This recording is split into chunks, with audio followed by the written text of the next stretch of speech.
کتاب التوحید، اس کا باب نمبر 2 آج ہم نے پڑھنا ہے۔ اس سے پہلے ہم نے اس کا مقدمہ اور پہلے باب کو ہم نے قدر تفصیلاً پڑھ لیا ہے۔ اللہ تعالیٰ کے فضل و توفیق سے آج ہم نے دوسرا باب پڑھنا ہے۔ یہاں سے باب ہے باب من حقق التوحید دخل الجنۃ بغیر حساب۔ باب یہ اس بیان میں ہے کہ جس نے توحید کو کامل طور پر اختیار کیا تو وہ بغیر حساب کے جنت میں داخل ہوگا۔ اس بیان میں یہ باب ہے۔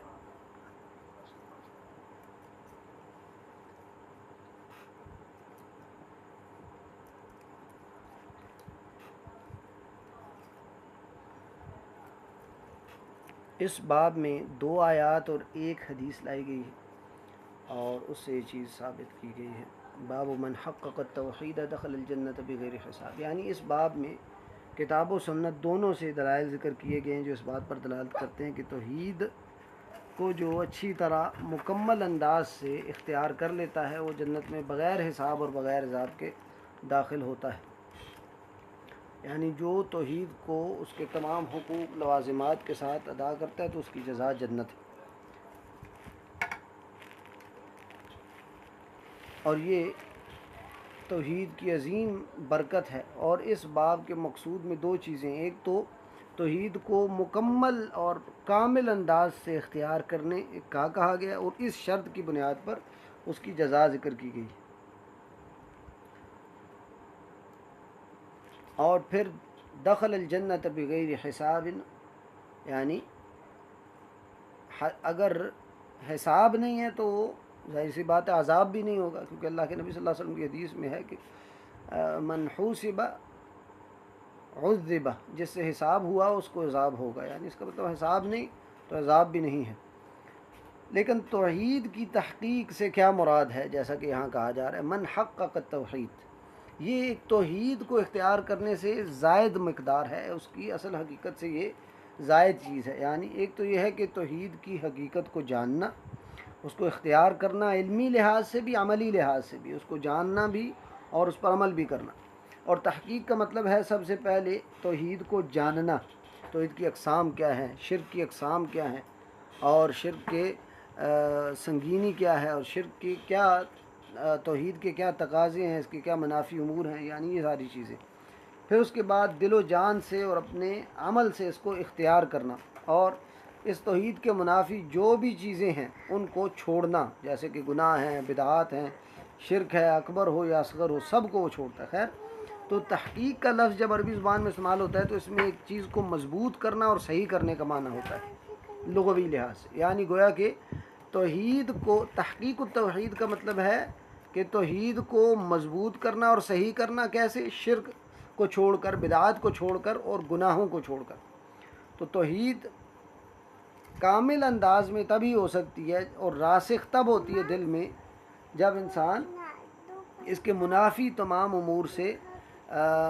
بچا ہوا ہوتا ہے، اور اسی طرح توحید، اسی طرح اس کے کمال کے منافی جو چیزیں ہیں اس سے بھی رکا ہوا ہوتا ہے۔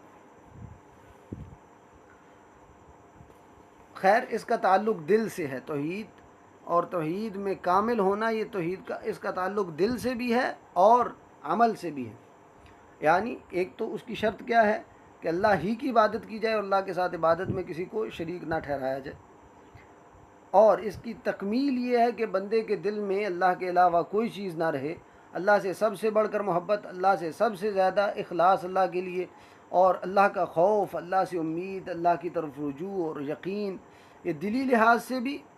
اللہ تعالیٰ سے مکمل طور پر جڑا ہوا ہو، اور عملی لحاظ سے بھی کہ اللہ کے لیے اس کی محبتیں، اللہ کے لیے وہ عمل کرتا ہے، دنیاوی ہو یا دینی ہو، یہ ساری چیزیں، یعنی ہر کام اس کا اللہ کے لیے ہوتا ہے۔ یہ ہے کمال، اور یہ مطلوب ہے۔ خیر، اس لحاظ سے کہا جا سکتا ہے، یعنی یہ تھوڑی سی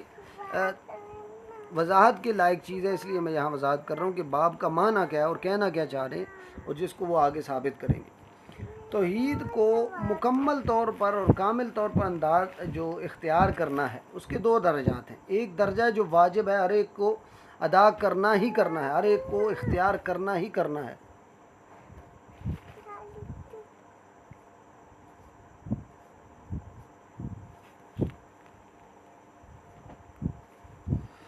پہلا درجہ جو واجب ہے وہ یہ ہے کہ بندہ اپنے آپ کو ہر قسم کے شرک سے، بدعات سے اور گناہوں سے پاک کر لے۔ شرک ایسا جو اس کے اعمال کو ضائع کرنے والا ہو، بدعات ایسی جو اس کے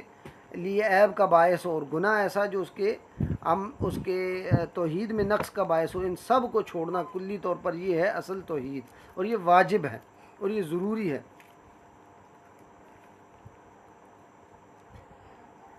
توحید تب تک بندہ اس میں کامل نہیں ہو سکتا جب تک کہ شرک کی تمام اقسام، بڑا شرک بھی اور چھوٹے شرک سے جب تک بندہ پاک نہیں ہوتا، اور اسی طرح بدعات اور گناہوں سے پاک نہیں ہوتا، تب تک یہ توحید کے کامل درجے پر نہیں ہو سکتا۔ ہاں ٹھیک ہے، ایسی اتنی توحید ہے کہ جس کی بنیاد پر اللہ تعالیٰ اگر موت تک وہ اس پر قائم رہتا ہے اور مکمل قسم کے تمام قسم کے شرک سے بچا ہوا ہے، تو یعنی بڑے شرک جو ہیں، تو پھر بالآخر اگر اس کے گناہ ہیں بھی تو بالآخر اللہ تعالیٰ اس کو جنت میں داخل کریں گے، لیکن اس کے لیے بڑی بھاری شرط ہے کہ شرک نہ ہو اور توحید کو مکمل طور پر انداز اور اختیار کیا ہوا ہو۔ ہاں ٹھیک ہے، گناہ ہوں اگر تو پھر اللہ تعالیٰ چاہے تو معاف کر دے، چاہے تو اس کا مواخذہ کر دے۔ تو یہ ہے توحید واجب، یہ آپ کہہ لیں کہ یہ توحید جو کامل ہے اس کا یہ درجہ واجب ہے، یعنی شرک نہیں کرنا، بڑا بھی چھوٹا بھی شرک، بدعات سے بھی بچنا ہے، گناہوں سے بھی، یہ ہے کامل توحید کا واجب درجہ۔ اور دوسرا درجہ ہے جس کو مستحب درجہ کہہ لیں، وہ درجہ یہ ہے کہ انسان روح اور دلی لحاظ سے اور عملی لحاظ سے اللہ تعالیٰ کی محبت، خوف، انابت، توکل اور دعا، اخلاص، یہ چیزیں اس سے بھرا ہوا ہو، اور یہ سب چیزیں اللہ کے ہیبت اور اللہ کی عظمت، تعظیم اور عبادت کی بنیاد پر ہو۔ یہ چیز جو ہے اللہ سے اس لحاظ سے جب جڑا ہوا ہے اور اس واجب کی بنیاد پر، یعنی اگر اس میں توحید خالص ہے، شرک اکبر اصغر نہیں ہے، بدعات اور گناہ نہیں ہے، اس کی بنیاد پر یہ انسان کو حاصل ہوتا ہے کہ جب اللہ تعالیٰ سے دلی تعلق ہوتا ہے اور دلی جو عبادات ہیں وہ اللہ کے ساتھ جڑتی ہیں، اور پھر عملی عبادات بھی، تو یہ مستحب درجہ ہے اور اعلیٰ درجہ ہے جس کی اس باب میں ذکر کیا جا رہا ہے اور جس کو اس باب میں بیان کیا جا رہا ہے، کہ اللہ تعالیٰ کی حرام چیزوں کا ارادہ بھی نہ کرے، اور جس چیز کا اللہ تعالیٰ نے حکم دیا ہے اس کی کراہیت کا سوچے بھی نہ، اور یعنی یہ اعلیٰ درجہ ہے اور یہ مستحب درجہ ہے، جیسا جس کے بارے میں علماء نے اس طرح بھی تعبیر کیا ہے کہ بندہ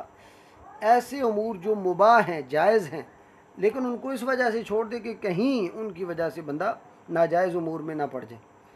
تو دلی لحاظ سے، زبان کے لحاظ سے اور اعضاء کے لحاظ سے انسان کے اعمال ایسے ہوتے ہیں کہ انسان اللہ کے ساتھ جڑا ہوا ہے اور ہمہ وقت جڑا ہوا ہے، جیسے کہ ابراہیم علیہ السلام کے متعلق اللہ تعالیٰ ذکر کرتے ہیں، اور یہاں بھی آیت میں اسی بات کو بیان کیا جائے گا۔ یعنی دوسرے الفاظ میں کہہ سکتے ہیں کہ مخلوق کے ساتھ اپنے کسی امر میں اس کا دل نہیں جڑا ہوا ہوتا، یعنی مکمل توکل اللہ پر ہے، مکمل نظر اللہ پر ہے، توجہ اور دھیان اللہ پر ہے کسی بھی معاملے میں۔ جیسا کہ مثال کے طور پر انسان کوئی بیماری آئی ہے تو فوراً اللہ کی طرف دھیان نہ جائے، ڈاکٹر کی طرف جائے، تو یہ چیز جو ہے کامل توحید کے مخالف چیز ہے۔ اور اسی طرح لیکن اگر اس بندے کا دل ہی صرف اللہ کی طرف جاتا ہے، توجہ ہی اللہ کی طرف جاتی ہے، اللہ سے مانگتا ہے اپنے خاص امور میں بھی اور عام امور میں بھی، اور جس کو لوگ معمولی سمجھتے ہیں ان میں بھی، تو یہ ہے کامل توحید کا مستحب درجہ۔ الخلاصہ یہ کہہ سکتے ہیں کہ واجب توحید جس میں انسان نے مکمل طور پہ شرک اور بدعات اور گناہوں سے اپنے آپ کو بچانا ہے، یہ تو واجب ہے توحید کی تکمیل کا درجہ۔ اس کے بعد مزید یہ ہے کہ انسان ایسے جائز امور بھی چھوڑ دے کہ جس کی بنیاد پر کہیں ناجائز میں نہ پڑ جائے، یہ اعلیٰ درجہ ہے، اور اس کو اختیار کرنے سے انسان کو وہ درجہ ملتا ہے جس کا یہاں اس باب میں ذکر کیا جا رہا ہے کہ بغیر حساب کے اس کو جنت میں داخل کیا جائے گا۔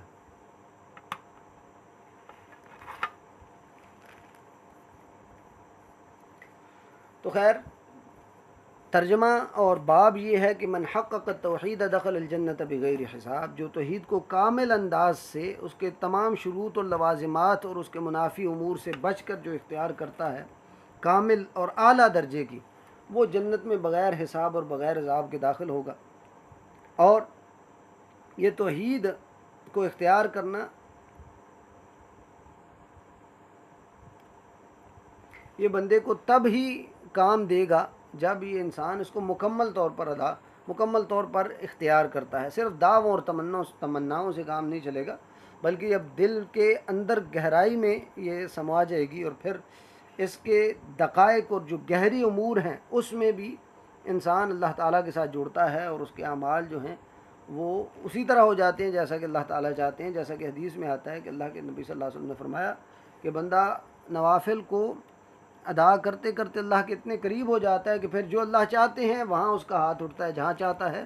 وہاں اس کا پاؤں اٹھتا ہے، جہاں وہ چاہتا ہے اللہ تعالیٰ جہاں چاہتے ہیں وہاں جو ہے اس کے اعضاء چلتے ہیں. یہ توحید اس حدیث کا مفہوم ہے. تو وہ توحید کا جو مرتبہ ہے اس کو یہاں مراد لیا جا رہا ہے.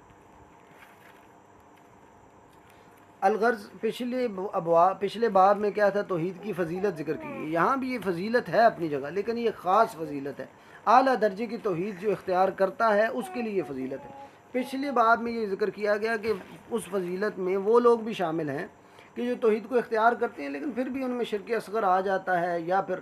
کبائر گناہ بھی آ جاتے ہیں، تو ان کے لیے بھی وہ چیز ہے، وہ فضیلت ہے. ان کے گناہ معاف ہو سکتے ہیں، ان کے جنت میں داخلہ بالآخر ہو سکتا ہے، ان کو دیگر جو پچھلے باب میں ہم نے پڑھا. لیکن یہ جو باب ہے یہ اس متعلق ہے کہ کب انسان بغیر حساب کے جنت میں داخل ہوگا؟ جب اعلیٰ درجے کی کامل توحید ہوگی اور اللہ کے ساتھ بندے کا دل جڑا ہوا ہے، جس کو کامل توکل کہا جاتا ہے. جیسا کہ نیچے حدیث بھی ذکر ہوگی، وہ تفصیل سے ذکر کی گئی. وہ ایک ہی حدیث اس باب میں لائی گئی جو اس بات کو بیان کری کہ توحید کامل کب ہوگی، جس کی بنیاد پر انسان بغیر حساب کے جنت میں داخل ہوگا. اور یہ ہر مسلمان کی تمنا ہے کہ انسان حساب سے بچ جائے. اور یہ حساب یہ بہت بڑی یعنی ایک آپ کہہ لیں کہ بڑا کٹھن مرحلہ ہے. اور اللہ کے نبی صلی اللہ علیہ وسلم نے فرمایا کہ من حوسب عذب، کہ جس سے حساب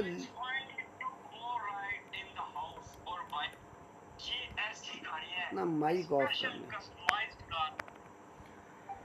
تو یہ باب گویا کہ پچھلے باب کو اس کی تکمیل کے لیے کہ جو توحید خالص انداز سے اختیار کرتا ہے اور اعلیٰ درجے کی اختیار کرتا ہے اس کے لیے یہ ہے کہ وہ بغیر حساب کے جنت میں داخل ہوگا. پچھلے باب میں یہ ذکر کیا گیا کہ توحید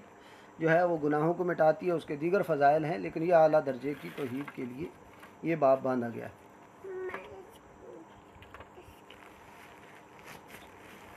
خیر، اس میں جو پہلی حدیث ذکر کی گئی ہے، پہلی آیت جو ذکر کی گئی ہے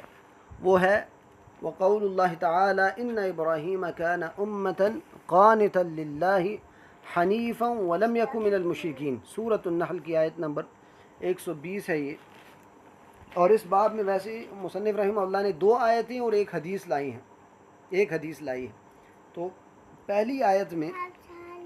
اللہ تعالیٰ کا یہ فرمان ہے ان ابراہیم کان امۃ قانتا للہ حنیفا ولم یک من المشرکین. تو مصنف رحمہ اللہ نے یہ جو آیت اس باب میں پہلی لائی ہے اس سے مراد گویا کہ ان کی توحید کو جو کامل انداز میں اختیار کرنے والی شخصیت ہے اس کی مثال پیش کی گئی ہے. ان کی صفات کو بیان کیا گیا ہے، اور وہ صفات ایسی ہے کہ جو ان کو مقتدا بناتی ہیں اور توحید کا امام بناتی ہیں. جیسا کہ ابراہیم علیہ السلام کے بارے میں اللہ تعالیٰ اکثر ذکر کرتے ہیں کہ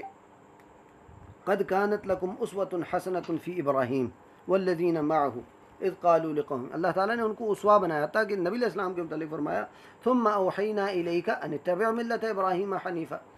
پھر ہم نے آپ کی طرف وحی کی کہ نبی علیہ السلام کو کہا گیا کہ آپ بھی ابراہیم علیہ السلام کی ملت کی پیروی کریں. یہ ابراہیم علیہ السلام کا مقام تھا. تو یہاں ان کی مثال بیان کی گئی ہے اور ان کے وہ صفات بیان کی گئی ہیں کہ جو ان کو اعلیٰ درجے کا توحید جو انہوں نے اختیار کی ہے اس کے یہ وصف تھے. اور یہ گویا کہ اس باب کے تحت یہ لا کے بتایا گیا کہ یہ وہ اوصاف ہیں جس کی بنیاد پر اعلیٰ درجے کی توحید بندہ اختیار کر سکتا ہے، اور اس کا پھر جزا جو ہے وہ یہ ہوگی کہ بغیر حساب کے بندہ جنت میں داخل ہو. تو خیر، توحید کو جو اعلیٰ درجے کا اختیار کرنے کا مقصد اور ہدف ہے وہ ان صفات سے انسان کو حاصل ہو سکتا ہے جو کہ ابراہیم علیہ السلام کی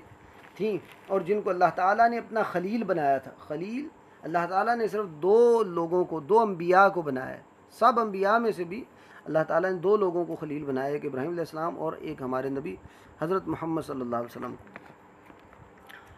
اور یہ اسی بنیاد پر کہ وہ اللہ تعالیٰ کے ساتھ جڑے ہوئے تھے اور اس لیول پہ جڑے ہوئے تھے کہ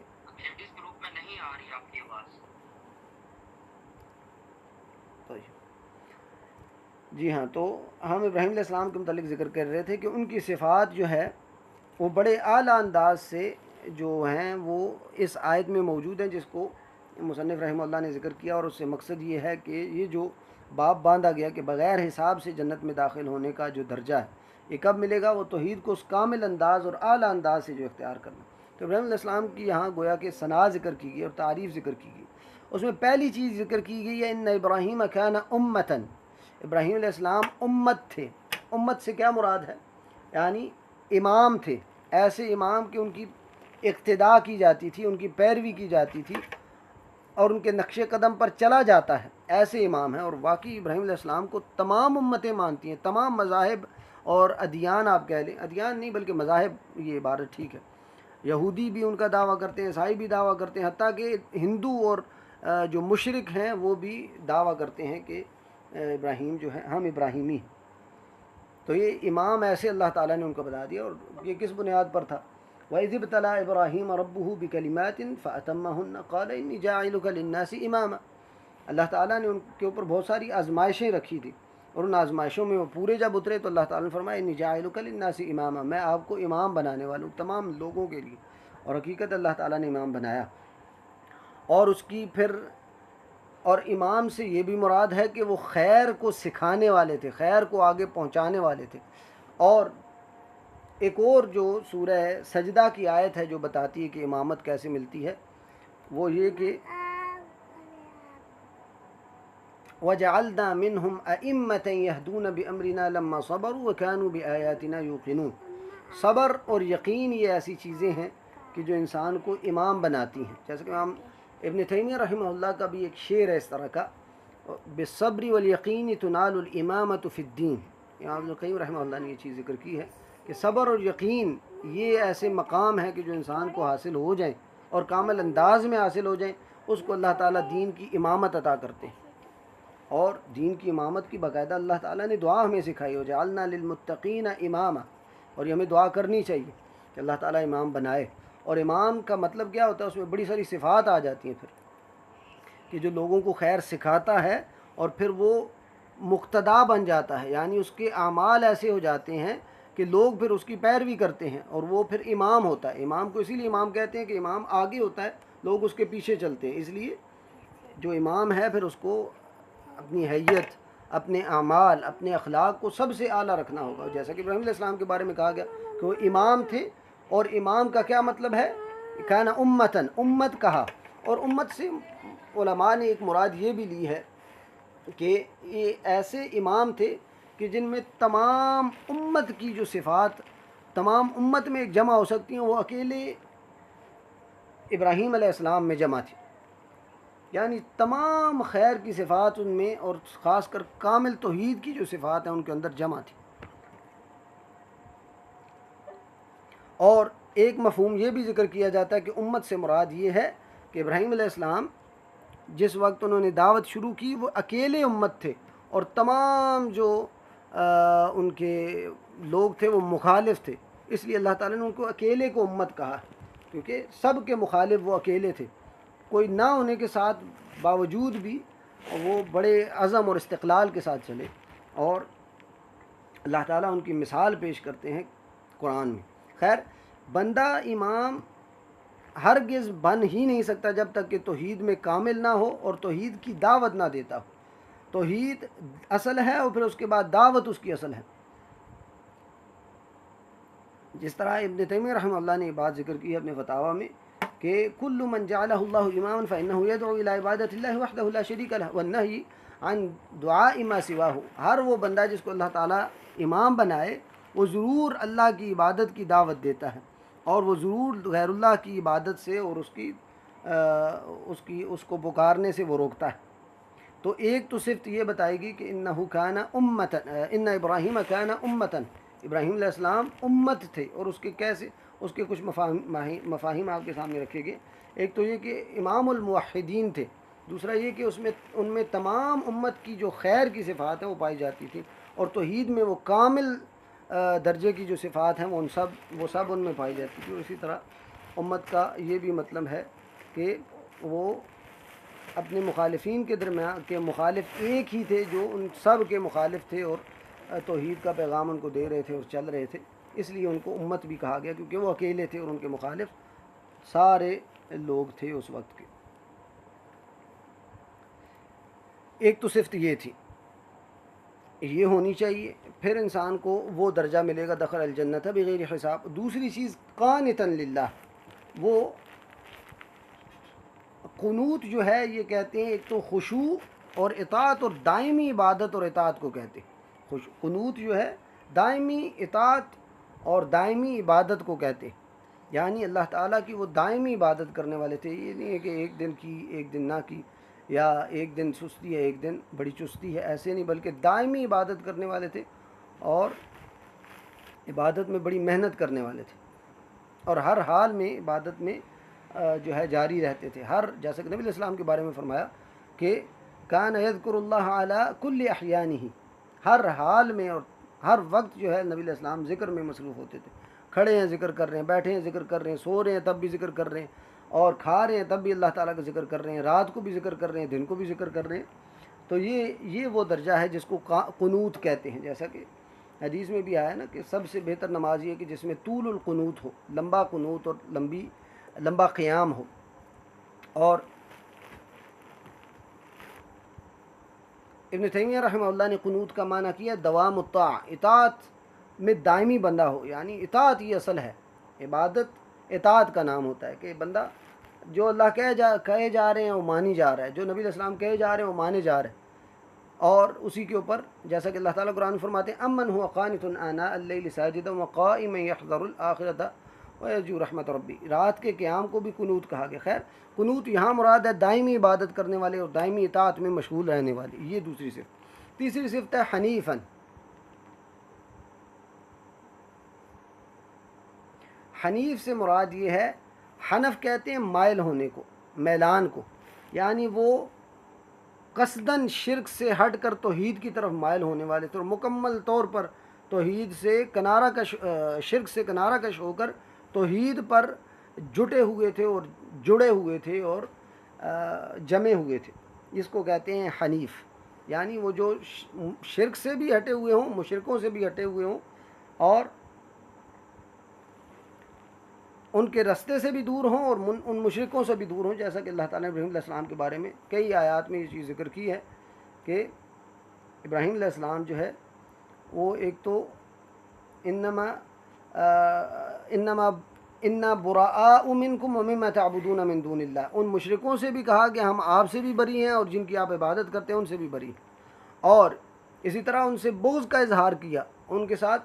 مفارقت اور علیحدگی کا اختیار کیا، یہ علیحدگی اختیار کی، یہ ہے شرک سے بھی دور تھے اور مشرکوں سے بھی دور تھے، یہ ہے حنیف۔ حنیف ہونے کا مطلب ہے مکمل طور پر ایک طرف ہو جانا، حنف میں ایک طرف ہونے کا معنی ہوتا ہے، یعنی شرک، بدعات، معصیت اور گناہ ہر قسم سے ہٹ کر بالکل اللہ تعالیٰ کی توحید پر، اللہ تعالیٰ کی عبادت پر، اللہ تعالیٰ کی فرمانبرداری کے ساتھ جڑے ہوئے تھے، اس کو کہتے ہیں حنیفاً۔ ولم یکن من المشرکین، اور وہ مشرکوں میں سے نہیں تھے، یعنی نہ قولی لحاظ سے، نہ عملی لحاظ سے، نہ عقیدے کے لحاظ سے ان میں شرک پایا جاتا تھا، اور یہ اللہ تعالیٰ کی جو ہے ان کے لیے گواہی ہے، اور یہ نہیں بتایا گیا کس چیز میں شرک کیا جاتا تھا، کرتے تھے یا نہیں کرتے تھے۔ ولم یکن من المشرکین، وہ مشرکوں میں سے نہیں تھے، یعنی عمومی طور پر کوئی بھی قسم کا شرک ان میں نہیں پایا جاتا تھا، اور ساتھ میں یہ بھی معنی ہے کہ وہ مشرکوں کے درمیان بھی نہیں تھے، جیسا کہ انہوں نے کہا وَأَعْتَزِلُكُمْ وَمَا تَدْعُونَ مِن دُونِ اللَّهِ وَأَدْعُو رَبِّي عَسَىٰ أَلَّا أَكُونَ بِدُعَاءِ رَبِّي شَقِيًّا، جیسا کہ اللہ تعالیٰ نے سورہ مریم میں یہ چیز ذکر کی ہے کہ انہوں نے کہا کہ ہم آپ سے بھی الگ ہو رہے ہیں، جن کی آپ عبادت کرتے ہیں ہم ان سے بھی الگ ہو رہے ہیں، ان سے بھی الگ ہوئے، مشرکوں کے درمیان بھی نہیں رہے، اور یہ اور ساتھ میں شرک سے بھی بیزار تھے، بلکہ شرک کے متعلق انہوں نے کہا کہ کفرنا بکم وبدا بیننا وبینکم العداوۃ والبغضاء ابدا حتی تؤمنوا باللہ وحدہ، کہ ہم آپ کے جو اعمال کر رہے ہیں کفریہ اور شرکیہ، ہم اس کا انکار کرتے ہیں، کفر کرتے ہیں، اور ہمارے اور آپ کے درمیان، یعنی اپنے قوم والوں کو کہہ رہے ہیں کہ ہمارے اور آپ کے درمیان عداوت اور بغض رہے گا ہمیشہ، جب تک کہ تم اللہ پر، اکیلے اللہ پر ایمان نہیں لاتے۔ یہ ابراہیم علیہ السلام کا خاصہ تھا، مشرکوں کے ساتھ اس بنیاد پر وہ دعوت کرتے تھے، اور اللہ تعالیٰ نے ان کے بارے میں اسی آیت کی ابتدا میں کہا قد کانت لکم اسوۃ حسنۃ فی ابراہیم، ابراہیم میں آپ کے لیے ایک بہترین اور خوبصورت نمونہ پایا جاتا ہے، یہ ہونا چاہیے، یعنی مشرکوں کے ساتھ دوری، کفار کے ساتھ دوری ہونی چاہیے، اور ان کے ساتھ بغض اور عداوت کا تعلق ہونا چاہیے، ورنہ انسان اگر دوست کو دشمن سمجھے تو ظاہر سی بات ہے پھر اس سے بندہ ڈھس جاتا ہے۔ تو نہ عقیدے کے لحاظ سے، نہ عمل کے لحاظ سے، نہ رہنے کے لحاظ سے وہ ان کے ساتھ تھے، بلکہ بالکل ان سے دور رہے۔ یہ چوتھی صفت ہے جو ابراہیم علیہ السلام کے متعلق اللہ تعالیٰ نے ذکر کی ہے۔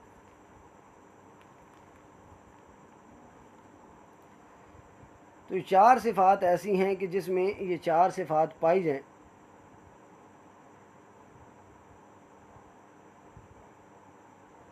تو وہ کامل توحید پر ہو سکتا ہے، اور کامل توحید پر جو ہے اس کے لیے جنت ہے، اور بغیر حساب کے جنت ہے۔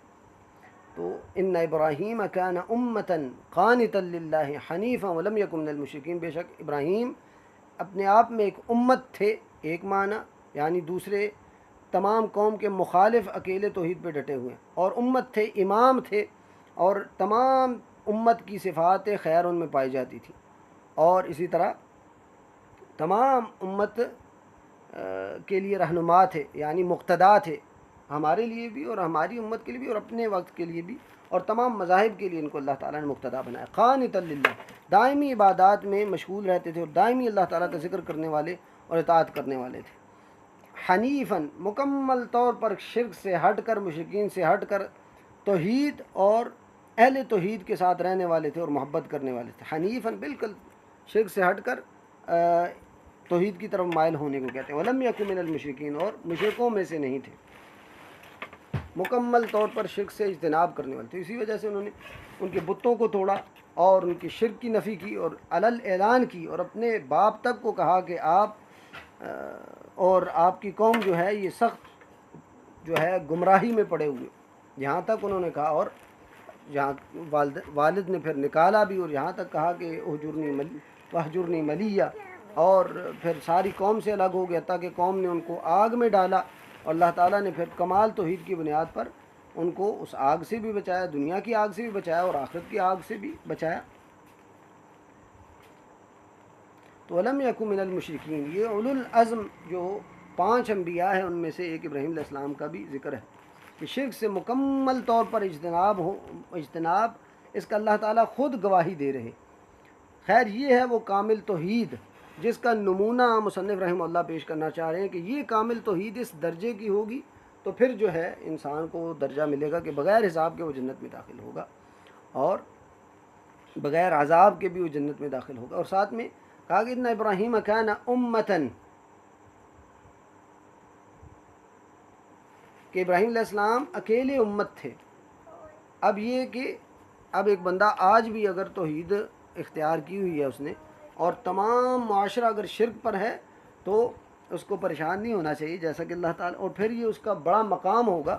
کہ ابراہیم علیہ السلام جب اکیلے تھے تو اللہ تعالیٰ نے ان کو مقام دیا، پھر کیونکہ اکیلا جب بندہ ہوتا ہے تو پھر وہ وحشت محسوس کرتا ہے، اور پھر دوسرے جو ہیں دوسرے لوگ ان سے بندہ مانوس ہونے لگتا ہے اور احساس کمتری کا شکار ہونا شروع ہو جاتا ہے۔ تو یہ بہت بڑی خوبی تھی کہ تمام قوم ایک طرف ہے اور یہ ایک طرف تھے۔ خیر، اس آیت کو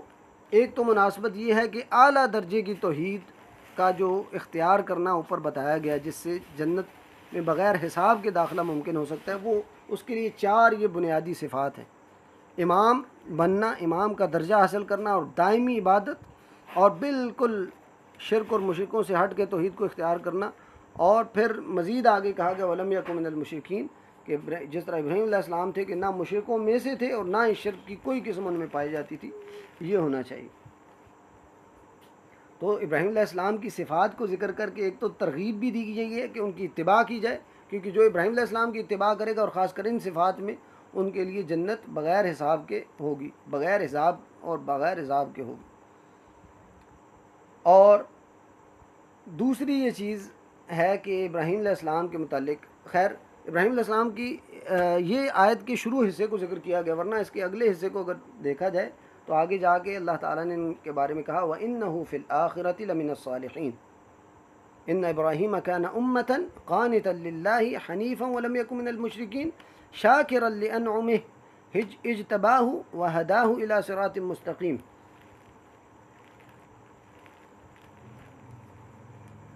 وآتیناہ فی الدنیا حسنۃ وانہ فی الآخرۃ لمن الصالحین. کہ اللہ کے بڑا شکر کرنے والے تھے، اللہ کی نعمتوں کا بڑا شکر بجا لانے والے تھے. پھر اللہ تعالیٰ نے ان کو کہہ دیا اجتباہ، اللہ تعالیٰ نے ان کا انتخاب کیا، اور انتخاب ایسا کیا کہ اپنا خلیل بنایا. وہداہ الی صراط مستقیم، اجتباہ وہداہ الی صراط مستقیم. اور پھر اللہ تعالیٰ نے ان کو سیدھے راستے کی ہدایت بھی فرمائی، اور ان کے بارے میں فرمایا وآتیناہ فی الدنیا حسنۃ. دنیا میں بھی اللہ تعالیٰ نے ان کے لیے حسنہ رکھی، کہ انہی میں سے انبیاء کا سلسلہ رکھا، اور پھر اللہ تعالیٰ نے اور بھی بہت سارے ان کو درجات دیے. وَإِنَّهُ فِي الْآخِرَةِ لَمِنَ الصَّالِحِينَ. اور یہ آخرت میں بھی نیکوکاروں میں سے ہوں گے، یعنی جو آخرت میں بھی کامیاب ہونے والے حالوں میں سے ہوں گے. یعنی ظاہر سی بات ہے، نیکی کی حالت میں اور نیکوکاروں میں سے جو آخرت میں ہوگا، ظاہر سی بات ہے وہ کامیاب ہونے والوں میں سے ہوگا. اور کامیاب وہی ہے جو جنت میں بغیر حساب کے داخل ہو، اور پھر اللہ تعالیٰ کا چہرے کا دیدار نصیب ہو اور جنت کے درجات پائے. تو یہ آیات اور اس آیت کو اگلی آیات کے ساتھ ملایا جائے تو پھر پتہ چلتا ہے کہ ابراہیم علیہ السلام کی ان صفات کی بنیاد پر اللہ تعالیٰ نے فرمایا وَإِنَّهُ فِي الْآخِرَةِ لَمِنَ الصَّالِحِينَ. اور یہی باب سے مطابقت بھی ہے کہ جو توحید کو اس کامل انداز میں اختیار کرے جس کی مثال ابراہیم علیہ السلام ہیں اور ان کی یہ صفات ہیں، اس کے لیے بھی وہی ہوگا وَإِنَّهُ فِي الْآخِرَةِ لَمِنَ الصَّالِحِينَ. جنت بغیر حساب کے وہ داخل ہوگا. اللہ تعالیٰ ہم سب کو یہ نصیب فرمائے. اور ایک